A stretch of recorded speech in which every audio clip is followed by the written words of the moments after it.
1979년 좀 오래된 이야기죠. 10월 26일 날에 우리나라를 통치했던 박정희 전 대통령이 중앙정부장이었던 김재규 씨에게 암살을 당했던 총격 사건이 있었습니다. 그때 김재규 씨 밑에는 박선우라고 하는 부하가 있습니다. 그 사람이 하고 있었던 일은 중앙정보부 의전과장이었습니다. 그래서 김재규 씨한테 박선우 씨가 지시 명령을 받습니다. 박정희 대통령 주변에 있는 경호원들을 다 사살해라. 이런 뜻밖의 얘기를 듣습니다. 정치 얘기하려고 하는 거 아니니까요. 오해는 하지 마시고요. 어쨌든 그 시대가 암울했던 건 사실이 아니겠습니까? 그때 암울했던 그때의 박선우 씨는 나름대로의 신념을 가지고 중앙정보부장이었던 윗상관이었던 김재규 씨의 말에 복종하고 다 사살을 했습니다. 암살 계획은 성공이었습니다. 그러나 붙잡혔죠. 그리고 재판을 받게 됐습니다. 재판을 받게 됐을 때에 이 박선우 씨에 대한 이야기가 굉장히 많이 나왔습니다. 신문에서도 아주 중요한 이슈였기 때문에 재판 하나하나 일거수일투족 말 한마디 한마디가 굉장한 관심거리였습니다. 그런데 놀라운 건 박선우 씨가 모든 매체에 의해서 긍정적 반응을 받았다는 겁니다.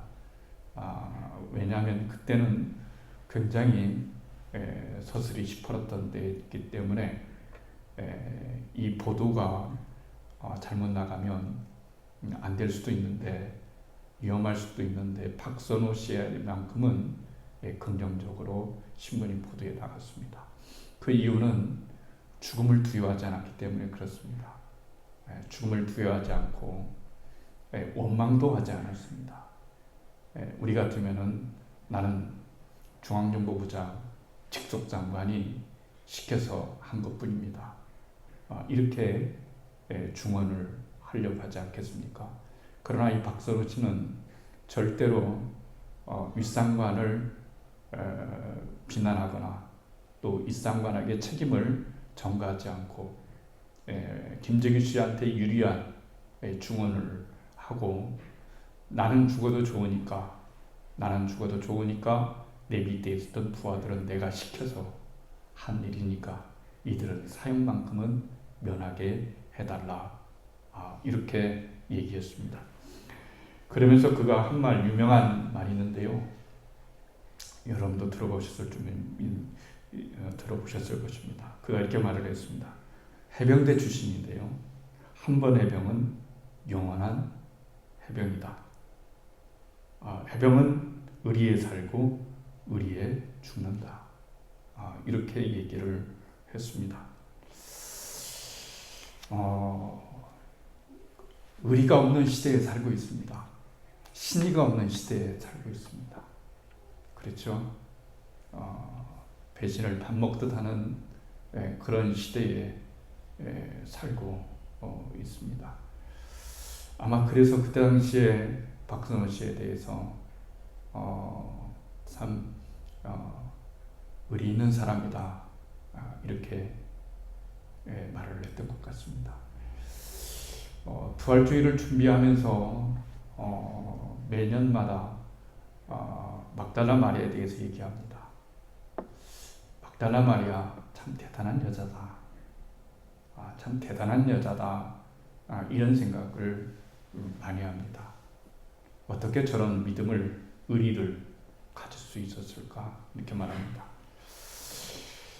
여러분은 여러분을 위해서 죽을 수 있는 사람을 가졌습니까? 죽을 때에 모든 것들을 맡겨놓고 떠날 수 있는 그 한 사람을 가졌습니까? 우리가 잘 아시는 함석헌 선생님이 있습니다. 함석헌 선생님 시에 그 사람을 가졌는가 라고 하는 시는 한 번 정도 다 들어볼 겁니다. 말리길 나서는 길 처자를 내맡기며 맘 놓고 갈만한 사람 그 사람을 그대는 가졌는가. 온 세상 다 나를 버려 마음이 괴로울 때도 저 맘이야 하고 믿어지는 그 한 사람을 그대는 가졌는가. 탔던 배 꺼지는 시간 구명대 서로 사양하며 너만은 제발 살아다오 할 그 사람을 그대는 가졌는가. 불의의 사형장에서 다 죽어도 너희 세상 빛을 위해 저만은 살려두어라 일러줄 그 사람을 그대는 가졌는가. 잊지 못할 이 세상을 놓고 떠나려 할 때 저 하나 있으니 하며 빙긋이 웃고 눈을 감을 그 사람을 그대는 가졌는가. 온 세상의 찬송보다도 아니하고 가만히 머리 흔들 그 한 얼굴 생각에 알뜰한 유혹을 물리치게 되는 그 한 사람을 그대는 가졌는가. 6번의 질문을 하겠습니다. 함석헌 선생은 6번의 질문을 하면서 그 한 사람을 가졌는가 그랬습니다. 그러면 거꾸로 얘기할 때 그래 목사님은 가졌습니까? 라고 물으신다면 저는 6번의 이 대답을 네 가졌습니다 라고 대답할 수 있습니다. 왜냐하면 예수님께서 바로 우리들의 친구이기 때문에 그렇습니다. 요한복음 15장 15절에 이렇게 말했습니다. 이제는 너희를 종이라 하지 아니하고 아니하리니 종은 주인의 하는 것을 알지 못함이라. 너희를 친구라 하였으니 내가 내 아버지께 들은 것을 다 너희에게 알게 하였습니다. 내가 너희를 친구라 여긴다. 예수님이 우리를 친구라 여긴다고 합니다. 이 세상을 우리가 떠날 때 정말 말리길 죽음의 길 갔을 때 내 인생의 모든 처자식 사람들을 맡겨놓고 갈 그런 분이 있었는가라고 하는 이 시 대목에 대답할 수 있는 유일한 대답은 그렇다입니다. 왜 그렇다 했느냐? 예수님께서 나의 그런 진정한 친구가 되기 때문에 그렇습니다. 그러면은 살만하지 않겠습니까? 이 땅에 사람치고 죽지 않는 사람 없습니다. 오죽하면 출생을 가리켜서 죽음을 향한 일부다 이렇게 말을 하고 있습니다. 모두에게 찾아오는 죽음 결코 멀리 있지 않습니다. 태어날 때는 죽음이 멀리 있는 것 같이 태어나지만 그러나 아시는 것처럼 그런 말도 있지 않습니까? 태어날 때는 순서표가 있지만 죽을 때에는 순서표가 없다 하는 거예요. 예수님께서는 우리의 죽음의 문제를 해결하러 오셨습니다. 그러나 인간이 죽음의 문제로만 해결돼서 안 됩니다. 죽음 이후의 세계를 책임질 수 있느냐라고 말할 때 우리는 죽음 이후의 그 상황과 모습을 얼마든지 그려볼 수 있는 그런 삶을 살고 있습니다. 인간의 생명이 어디에 달려있는지 아십니까? 여러분 콧구멍에 달려있다고 말하지 않습니까? 숨을 쉬고 내뱉습니다. 숨을 쉬고 내뱉는데 숨을 내뱉고 다시 들어서지 못하면 죽습니다. 죽는 겁니다. 그래서 성경 이사야 2장 22절은 너희는 인생을 의지하지 말라. 그 호흡이 코에 있나니 수에 칠 가치가 어디 있느뇨. 이렇게 말합니다. 여러분 사람과 시신의 차이는 어디에 있는 줄 아십니까? 여러분 사람과 달리 시체는 격리 대상입니다. 그렇죠? 저희 어머니가 나이가 많이 드셨습니다. 연세 많이 드셨습니다. 걷지를 잘 못하십니다. 언젠가는 산소호흡기도 아마 될 줄도 모르겠습니다. 그래서 병원에 누워 계실 줄도 모르겠습니다. 그런데 시간이 지나면은 점점점 호흡이 느려지고 또 호흡을 잘 못할 수도 있습니다. 그러나 여전히 사람이 같이 합니다. 저도 같이 하고 의리준도 같이 할 겁니다. 그러나 사람이 금방 숨을 쉬었다가도 1분 뒤에 1초 뒤에 숨이 끊어지면 그때부터는 그 사람은 격리의 대상입니다. 누구도 같이 해줄 수 없습니다. 아무리 사랑하는 부부 사이라도 함께 할 수는 없습니다. 아무리 천하의 효자라고 한다 할지라도 죽은 부모의 시신을 곁에 두는 법은 결코 없습니다. 그렇습니다. 정한 시간이 되면은 시신은 냉동고에 들어가죠. 바로 냉동고에 들어가겠죠. 냉동고에 들어가고 난 다음에 옷을 갈아입힙니다. 옷을 갈아입혀요. 시신의 옷을 갈아입니다. 그것을 우리는 수의다 이렇게 말합니다. 그러면 평상복과 수의의 차이점은 무엇일까요? 평상복은 제가 입고 있습니다. 물론 양복이 평상복은 아니지만 여러분들이 평상복을 있을 때 주머니 하나씩은 다 있습니다. 왜 그렇습니까? 무엇인가를 넣을 수 있는 공간이 필요하고 가질 수 있는 공간이 주머니가 필요하기 때문에 그렇습니다. 그러나 수의는 여러분도 알듯이 특징은 주머니가 없습니다. 죽은 자는 가지고 갈 것이 없기 때문에 그렇습니다. 가지고 갈 것이 없어요. 부활을 알려면 죽음을 알아야 됩니다. 삶과 죽음과 부활, 죽음이 부활과 삶을 연결시키는 연결고리가 되기 때문에 그렇습니다. 죽음을 알지 못하면 부활은 의미가 없습니다. 그냥 개념일 뿐입니다. 그러나 진정으로 죽음이 무엇인가를 알게 되면 다시 살 수 있다는 그 희망이 얼마나 여러분 큰 걸까요? 제가 언젠가 말씀을 드리지 않겠습니까? 여러분 10여 년 전에 너무 많이 아팠을 때가 있습니다. 보건병원에 가가지고 머리가 너무 아파서 사진을 찍었습니다. 찍었는데 한쪽에 암 같은 것이 있다. 의사가 이렇게 진단을 내렸습니다. 오는데 다리가 후들거리더라고요. 믿음도 죽음 앞에 서니 믿음도 흔들리더라고요. 두렵더라고요. 죽는다는 것이 참 두려웠습니다. 그래서 여기 무릎 꿇고 하나님 살려주십시오. 아직 젊은데 살려주십시오. 오진됐으면 참 좋겠습니다. 이랬습니다. 그리고 아내에게도 말을 못했어요. 하기가 힘들었습니다. 다시 일주일 후에 와서 사진 찍으라고 그랬습니다. 사진을 찍었어요. 그런데 암이 아니라 아니라 염증으로 판명이 되었습니다. 그때 죽음을 깊게 실감했습니다. 인간의 믿음이라는 것이 죽음 앞에 서면 별것 아니구나. 이런 내 자신의 부족함을 한번 생각해 보았습니다. 영안실에 여러분 들어가면 우리 모두는 언젠가는 영안실에 들어가게 됩니다. 그리고 3일 동안 가족들이 자녀들이 우리의 장례식을 치러줄 겁니다. 그러나 그 장례식은 나와는 아무런 상관이 없습니다.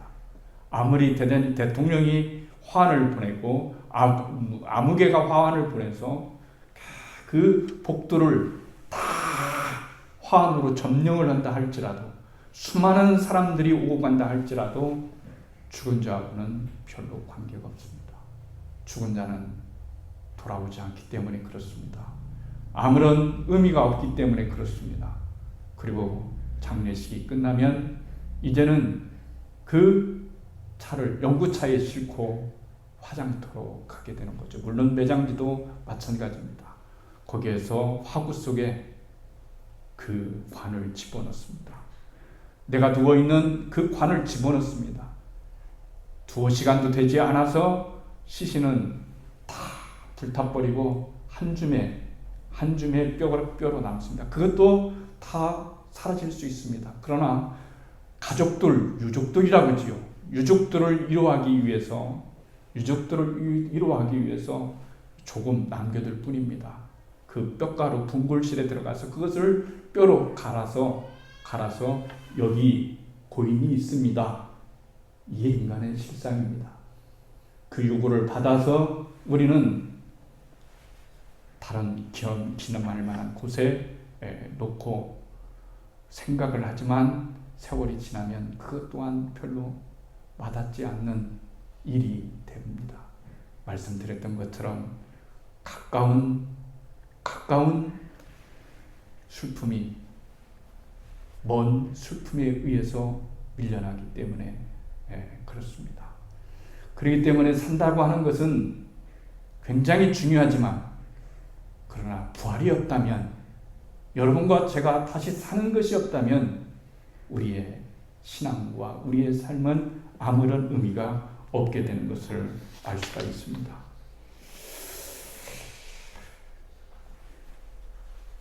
하루에 한 번 정도는 거의 하루에 한 번 정도는 장례식장을 지납니다. 백병원 앞에 장례식장을 지나야 제가 목적하고 있는 아가페로 갈 수가 있기 때문에 그렇습니다. 한 몇 년 그 길을 계속해서 오고 가고 지나게 되는데, 그러면은 장례식장에서 나와서 담배를 피고 상lum에 빠진 검은 옷을 입은 그 사람들을 보게 됩니다. 여러 가지 모양을 보게 됩니다. 한숨을 쉬는 사람도 있고 이야기를 하는 사람도 있고 여러 가지가 있습니다. 그런 것을 보면서 죽음에 멀지 않다는 것을 여러분 생각해 보게 됩니다. 성경은 우리들에게 이렇게 말씀을 하고 있습니다. 전도서 7장 4절에 지혜로운 사람의 마음은 초상집에 가 있고 어리석은 자의 마음은 잔치집에 있다, 이렇게 말합니다. 왜 성경은 자기 마음을 잔치집에 두는 자를 어리석다 하고 자기의 마음을 초상집에 두는 자를 지혜롭다라고 말을 할까요? 그것은 어리석은 자의 인생은 잔치집에 가 있다. 잔치집이란 언제나 흥겨있기 마련이고 마음껏 먹고 마시는 곳이 잔치집입니다. 죽음을 생각할 겨를이 전혀 없다 하는 거죠. 그러나 왜 지혜로운 자는 마음의 초상집에 가 있을까요? 그는 매일 하루하루가 자기 죽음이 올 수 있다는 것을 생각하기 때문에 삶을 보다 더 진지하게 살아갈 수 있는 그런 밑바탕을 만들어 주기 때문에 여러분 그렇습니다. 오늘 마리아에 대한 이야기를 합니다. 예수님께서 십자가에 못 박혀 죽으셨습니다. 그리고 장사 지내셨습니다. 제자들은 무서워서 다 도망갔습니다. 예수님께서 이제 우리와 달리 동굴에 묻혀있기 때문에, 동굴에 시신을 두었기 때문에 우리와 같은 매장 문화는 아니죠. 그래서 막달라 마리아라고 하는 이 여자가 예수님께 향유를 들고 갔습니다. 예수님이 살아날 것이라고 믿었기 때문에 그런 것이 아니에요. 그렇다면 이 여자의 믿음은 대단하다고 말할 수는 없습니다. 그러나 예수님이 살지도 않았다, 살 일은 없을 것이다, 부활할 일은 없을 것이다 라고 생각을 하면서 이 여자가 묘지에 갔습니다. 무엇으로요? 썩지 않기 위해서, 예수님의 시신에 방부제를 발라주기 위해서 이 막달라 마리아는 간 거예요. 예수님 부활했으니까 만나자, 이런 게 아닙니다. 이 여인의 신앙은 부활신앙까지 도달하지는 못했어요. 전혀 생각지를 못했습니다. 예수님께서 다시 살아날 거라고 하는 것은 꿈에도 몰랐어요. 그런데도 구세주로 믿었어요. 그런데도 구세주로 믿었습니다. 자기 인생을 되돌아볼 때 나를 살려주신 예수님이 어떤 존재이신가의 고마움, 아까 말씀하는 박선우처럼 의리가 있었던 거죠. 나를 살려주신 그분을 내가 어떻게 버릴 수가 있느냐. 의리가 있는 거죠. 신이 믿음을 세상적 용어로 얘기하면 의리인 거예요. 그렇죠? 사람은 운이 좋아야 된다고 말하잖아요. 저 사람 너무 운이 좋아. 기독교 용어로는 은혜입니다. 그들이 모르는 말을 구태여 쓸 필요는 없지 않습니까? 당신 은혜가 운이 좋구만. 나중에 믿음 들어가면 하나님의 은혜라는 것을 알게 되는 것이에요. 그런데 이 여인이 갔어요. 갔는데 예수님의 시신이 없는 거예요. 얼마나 놀랐겠어요. 그런데 솔직히 인간적으로 얘기하면 자기 어머니의 무덤입니까? 자기 남편의 무덤입니까? 자기의 무슨 아들이나 자녀의 무덤입니까? 인간적으로 따지면은 사실 예수님과의 관계가 남남에서부터 시작을 됐어요. 그러나 이 여인은 막달라 마리아라고 말했습니다. 막달라는 상업의 중심지입니다. 그러니까 막달라에 사는 마리아가 여러 명 있는데 이 마리아는 어떤 마리아느냐? 바로 막달라에 사는 마리아예요. 상업의 중심입니다. 많은 것들이 발달되어 있어요. 그래서 이 여인은 직업은 아시는 것처럼 창녀였습니다. 몸을 팔아서 살아가는 여자였어요. 그러니까 인생이 너무 힘든 거죠. 알아주는 사람도 없고 창녀라고 쉽게 손가락질 당하고 무시당하고 멸시당하고 인간 취급 한번 당하지 못하고 인격적 대우를 한번 다루지 못하는 그런 하나의 물건처럼 대우하는 이 여인에게 예수님은 인격적 존재로서 나타나신 거예요. 인격적 존재로 나타나신 거예요. 너는 내 앞에서 다시는 창녀 아니야.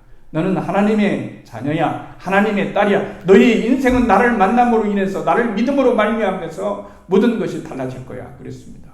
그 여인은 예수님 만나고 창녀의 생활을 청산했습니다. 그리고 주님을 평생 믿고 주님을 의지하고 살기로 했는데 그 선생님이 그 구원자가 죽게 된 거예요. 그래서 무덤을 찾아갔어요. 무덤을 찾아가서 봤더니 예수님의 무덤이 없는 거예요. 그러니까 이 여자가 우는 거예요. 사랑하는 주님을 누가 가져갔는가? 시신을 누가 가져갔는가라고 하는 거예요. 예수님이 부활하신 증거는 성경에 나와 있습니다. 성경에 부활하셨다고 말씀하셨습니다. 그리고 예수님은 무덤이 빈 무덤입니다. 그리고 지금 인류 역사상 2000년 동안에 부활하신 주님을 믿고 수많은 사람들이 예수님을 인격적으로 만나고 하나님과 하나님의 자녀가 되는 그런 놀라운 역사를 일으켰을 이유는 예수님이 부활하신 주님이시기 때문에 그런 거예요. 우리에게는 부활의 소망이 여러분 있는 겁니다. 이 여인이 울었다라고 말합니다. 말씀드렸던 것처럼 그냥 눈물 한 발 흘리고 정말 슬프다 이런 것이 아니라 옛날에 보면은 그렇잖아요. 옛날에는 곡을 많이 했어요. 그때 누군가 돌아가면 진짜로 가슴이 찢어지는 곡을 하는 거예요. 그렇죠? 그런 것처럼 이 여인이 예수님의 시신이 없어진 것을 울었을 때 클라이요. 가슴이 찢어지도록 우는 거예요. 가슴이 찢어지도록 우는 거예요. 왜 우는 겁니까? 사랑하는 예수님의 시신이 없어졌기 때문에 여러분 그런 겁니다. 그동안 제자는 무엇을 했을까요? 그들은 도망갔습니다. 죽음이 두려웠습니다. 그러나 이 여인은 죽음이 두렵지가 않습니다. 왜 두렵지 않습니까? 나 같은 죄인을, 나 같은 사람을 수렁에서 빼어주고 그리고 나에게 새로운 생명을 주신 예수님의 그 은혜를 결코 잊을 수가 없었기 때문에 그렇습니다. 그래서 그 여인은 인생의 방향을 틀어서 예수님을 위한 삶을 살고 예수님을 위한 그런 인생을 살기로 결심을 하였기 때문에 그렇습니다. 부활절입니다. 부활은 예수님의 이야기 그런 얘기가 아니라 실제적으로 부활해서 나는 세상 끝날까지 너희와 함께 하겠다라고 주님은 승천하시면서 말씀하셨어요. 그래서 주님은 언제나 우리들 가운데 계신 거예요. 그랬을 때 이 마리아가 예수님을 부활하신 예수님을 만나고 이 여인이 얼마나 놀랐겠어요. 내가 믿는 그 분이 진정 메시아였구나, 그리스도였구나, 나의 죽음의 문제를 해결할 수 있는 그런 분이었구나라고 하는 거예요. 기독교 역사상 이 여인의 이름은 미담으로만 전해지지만 그 후로 이 여인은 평생 복음을 전하다가 부활의 주님을 전하고 이 세상을 떠났다고 말을 해요. 그리고 초대교회 공동체의 한 귀한 자리를 차지하고 있었는데 사실은 남성 위주의 제자들 때문에 가려졌기 때문에 이 여자의 이야기는 별로 중요치 않게 여겨지는 그런 일이 있지만은 성경에서 이 여인처럼 예수님께 의리 있는 여자 어디 있을까요? 예수님께 이 여자처럼 정말로 참 믿음으로 다가간 사람은 어디 있을까요? 인생은 다 죽습니다. 먼저 가고 좀 늦게 가고의 뿐이에요. 언제 어떻게 죽을지 알지를 못해요. 그렇기 때문에 우리에게는 예수님의 부활이 필요합니다. 죽음의 문제, 죄의 문제만 해결하는 것이 아니라 우리가 다시 살 수 있는 하나님의 놀라운 은혜를 경험하는 것이 참으로 중요합니다. 살 수 있다면, 그렇죠. 내가 다시 살 수 있다면, 아니 다시 사는 것으로 끝나는 것이 아니라 영원한 문제를 해결하고 영원한 생명을 가질 수 있다면 얼마나 여러분이 기쁘겠어요. 이 여인이 얼마나 여러분 기뻤겠어요. 우리도 그런 부활의 신앙이 있어야만 되는 거예요. 부활의 신앙이 있을 때에 비로소 인생을 승리하며 살아갈 수가 있는 거예요. 부활이 있을 때 절망을 이길 수가 있습니다. 부활이 있을 때 새로운 소망이 있습니다. 주님은 부활하셔서 우리에게 너희들도 나처럼 부활할 것이고 영원한 생명을 얻을 것이다 라고 우리들에게 말씀해 주시고 있는 거예요. 그래서 저는 죽어도 그렇게 슬프지 않을 것은 사랑하는 사람을 가서 만날 것이고 내 사랑하는 사람들이 다시 천국에 올 수 있기 때문에 이런 기쁨으로 살아갈 수가 있는 거예요. 부활신앙이 없으면 우리는 아무것도 아니에요. 교회에 페인트 칠을 해야 되기 때문에 어떤 분하고 이렇게 페인트 얘기를 했습니다. 마땅히 찾을 기회가 없어서 유튜브를 그 인터넷에 들어갔더니 야곱 페인트라고 있어서 이 사람 믿는 사람이겠구나 해서 전화를 좀 걸었습니다. 여보세요? 전화 소리가 들려왔습니다. 남자 사장이 받는 것이 아니라 그 남자의 아내가 받았습니다. 우리 교회 이런 거 좀 하려고 하는데 예산이 얼마나 들겠어요? 그러더라고요. 예, 얼마에서 얼마 정도 교회니까 이렇게 잘해드리겠습니다. 이렇게 얘기를 하더라고요. 그러면서 제가 목사님이시죠? 예, 목사님입니다. 저도 안산에서 모 교회를 다니고 있는 아무개입니다. 이러더라고요. 그러면서 제가 목사인데요. 저 앞에 놓고 한 10분간 설교하더라고요. 은혜 간증 설교하는 거죠. 은혜 받았어요. 그분의 골자는 이겁니다. 목사님, 저 같은 사람이 너무 행복해요. 자기 페인트칠 하지만 너무 행복하대요. 왜 행복이냐? 저는 죽으면요 지옥 안 가는 건데 안 가는 것만 하더라도 지옥 안 간다는 것만 생각하더라도 가슴이 떨린대요. 예수님 믿은 지 얼마나 됐어요? 오래됐대요. 그런데도 그 신앙을 가지고 있다고 하니 아직도 가슴이 떨리다라고 하니 그렇잖아요.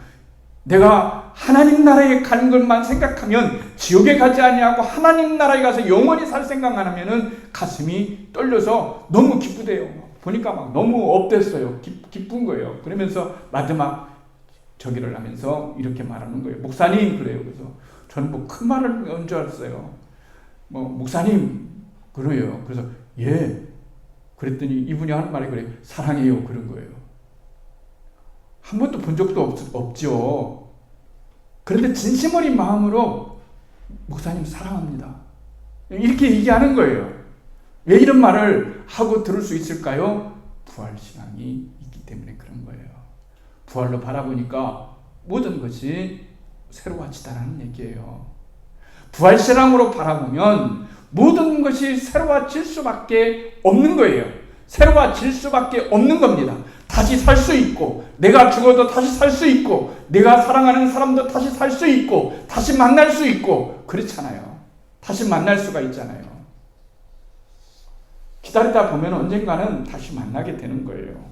부활신앙이 필요한 시대라고 말을 할 수가 있습니다. 우리의 신앙이 부활해야 되겠습니다. 우리의 믿음이 부활해야 되겠습니다. 아까 그분처럼 목사님 사랑해요. 사랑이 부활되어야 되겠습니다. 우리의 신실함이 부활되어야 되겠습니다. 하나님을 바라는 그 믿음이 다시 살아나야 되겠습니다.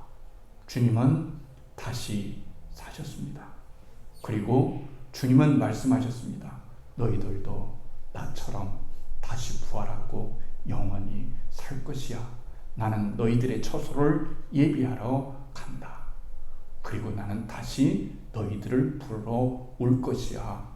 이 믿어지지 않는 이 말씀이 믿어지는 성령이 여러분과 함께 하시는 놀라운 역사가 있기를 주의 이름으로 축원을 드리겠습니다.